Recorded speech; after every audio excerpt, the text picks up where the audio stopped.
안녕하세요. 뉴스반장입니다. 조국 전 장관님 인청 당시에 그 5천만 원 이 자녀들한테 증여했다고 저희가 공격했다고 하는 말이 돌아다니고, 그런데 그 조국 전 장관님 증여 5천만 원 증여한 문제에 대해서는 당연히 저도 공격한 적이 없고 인사청문회에서 얘기 자체가 안 나왔습니다. 아, 그래요? 그거는 잘못된 이제 날조된 뉴스고요. 저희가 이제 그때 문제가 됐던 거는 그 조국 전 장관 부부가 근무했던 학교에서 장학금을 자녀들이 받는다거나 인턴 기회를 받는다거나 그런 불공정한 점을 지적한 것. 불공정하다고 생각하지는 않지만 다만 저희가 그 좋은 환경 또 부모님 덕분에 많은 혜택을 받은 것은 사실입니다. 그래서 저도 그렇고 저희 애들도 그렇고 저희 네. 식구 모두가 더 기여하고 더 그 어려운 분들한테 더 봉사해야 된다. 그런 다짐을 항상 하고 있습니다. 대한민국 남자라면 누구나 군대를 가야 합니다. 그리고 사회활동을 하고 있는 성인 남성이라면 군대는 이미 갔다 왔어야 맞는 거고요. 군 면제를 받았다면 그에 합당한 이유와 사유가 있어야 되는데요. 지병이 있었다거나 신체적인 결함 또는 질환으로 군대를 면제받을 수 있죠. 하지만 군 면제 이후 세월이 흘러 당시에 아팠던 병이나 신체적 결함 또는 질환이 어느새 깜짝같이 치유되는 기적을 경험하기도 하는데요. 그 대표적인 사례가 황교안의 단마진, 그리고 윤석열의 부동시 등 현존하는 고위 공무원 또는 정치인에게서 쉽게 찾아볼 수 있는 겁니다. 요즘 몸값을 높이며 두 아들에게 36억 원 증여 논란에 휩싸인 금태섭 전 의원.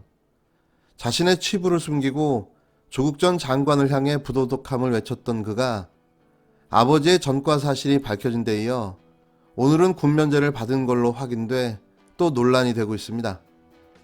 그의 군면제 사유는 수액 탈출증, 그러니까 쉽게 말해 디스크인데요. 요즘은 간단하게 시술로 치료가 가능한 질환이기도 하죠. 하지만 당시에는 어땠는지 모르겠지만 그 병명으로 군대를 면제받게 되는데요. 이 질환은 운동은 고사하고 무리하게 움직인다면 굉장한 고통을 수반하는 질환인데요. 허리의 디스크의 수액이 연골 밖으로 튀어나와 신경을 누르는 증상이기 때문입니다. 물론 수술을 통해 100% 치료가 가능한 질환인데요. 제가 궁금한 건 왜 20대 초반의 젊은 대학생이 군입대를 앞두고 이런 질환이 발생했느냐는 것과 의지가 있었다면 치료를 받고 재신검 후 재입대가 가능했다는 점 때문입니다.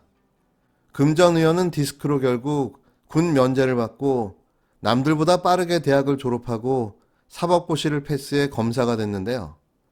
치료를 언제 받았는지 또 수술은 받았는지 여부는 알 수 없습니다. 하지만 그가 두 다리로 멀쩡히 걸어다니고 있고 안철수와 마라톤을 같이 즐길 정도로 건강하다는 사실은 우리 모두가 다 알고 있는데요. 그래서 전 그의 군면대가 미필적 고의로 느껴진다는 거죠. 물론 이건 개인적인 생각일 뿐 사실로 확인된 어떠한 내용도 없음을 밝힙니다. 심증은 가는데 증거가 없다는 겁니다. 확증은 가는데 물증이 없는 거죠. 이런 분이 서울시장에 출마한다고 하니 가슴이 답답할 뿐입니다. 예상은 했지만 또 맞고 나설 거라는 생각은 꿈에도 못했습니다. 박병석 국회의장 이야기인데요. 공수처 논의를 여야 간 또 하라고 공수처장 후보 추천위원회를 다시 소집했습니다. 또 협치를 이유로 국힘당 시간 끌기에 빌미를 내주고 말았는데요. 마치 협치가 자신의 사명이자 의무인 걸로 착각하는 박병석 의장은 다시 한번 전 국민의 분노를 불러일으켰습니다. 이분은 매번 왜 이러는 걸까요? 자신이 협치 요정이라고 생각하는 걸까요? 고위공직자범죄수사처장, 약칭 공수처장 후보 추천위원회가 국회의장의 요청으로 다시 소집됩니다. 다만 더불어민주당은 논의가 다시 불발될 가능성을 고려해 예정대로 공수처법 개정 절차를 착수하겠다는 입장인데요. 박병석 국회의장은 지난 23일 여야 원내대표 회동 주재 이후 기자들과 만나 공수처장 후보 추천위는 최대한 빠른 시일 내에 회의를 재소집해서 재논의할 것을 요청한다며 이 같은 제안에 대해 여야 원내대표의 이의는 없었다고 밝혔습니다. 공수처법에 따르면 공수처장 후보 추천인은 국회의장의 요청이나 추천위원장의 소집 또는 추천위원 3분의 1 이상의 요청이 있으면 회의를 소집할 수 있는데요. 추천인은 지난 18일 3차 회의를 열고 후보 압축에 나섰지만 야당 측 추천위원들의 비토권 행사로 최종 후보 2명의 선정에 실패했습니다. 민주당은 공수처법 개정 절차를 병행할 방침인데요. 25일 법사위 법사소위를 시작으로 30일 법사위 전체회의, 12월 초 본회의까지 공수처법 개정안을 순차 통과시키는 계획을 그대로 진행할 예정입니다. 김태년 민주당 원내대표는 회동 직후 기자들과 만나 오는 25일 법제사법위원회에서 공수처법 개정 수순을 밟을 것이냐는 취지의 물음에 진행한다고 답했습니다. 이어 김 원내대표는 어떤 경우에도 야당의 의도적 시간 끌기 때문에 공수처가 출범을 못하는 경우는 없도록 하겠다고 했는데요. 이낙연 민주당 대표도 이날 민주당 홈페이지 당원 게시판에 처음으로 직접 글을 올려 공수처 출범은 더 늦지 않도록 하겠다고 당원들과 약속했습니다. 국힘당은 야당이 동의가 가능한 후보가 나올 때까지 추천위 논의를 지속해야 한다는 입장인데요. 주호영 국힘당 원내대표는 공수처법 취지대로 야당도 흔쾌히 동의할 수 있는 후보가 나올 때까지 추천위를 계속하는 노력을 해야 한다고 강하게 요구했다고 전해졌습니다. 여야 간 입장차가 전혀 좁혀지지 않은 상황에서 추천위 논의에 진전이 없을 경우 정면 충돌이 불가피할 전망인데요.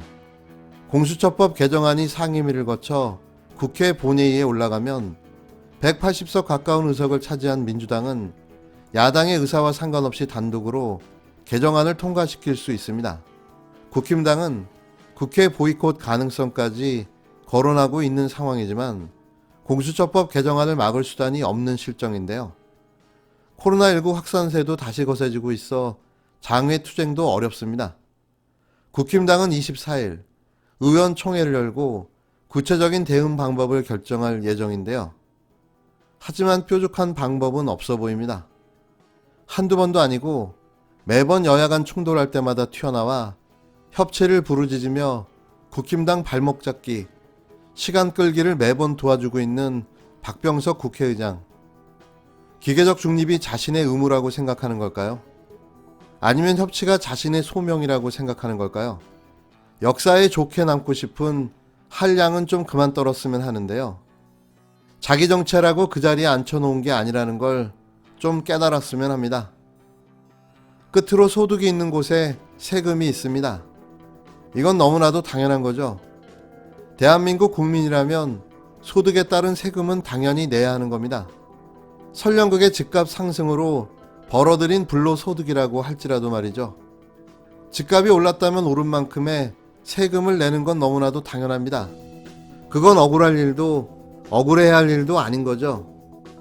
그런데 이 이상한 언론은 매일같이 종부세가 너무 높아서 살기가 힘들다는 기사를 써대고 있는데요.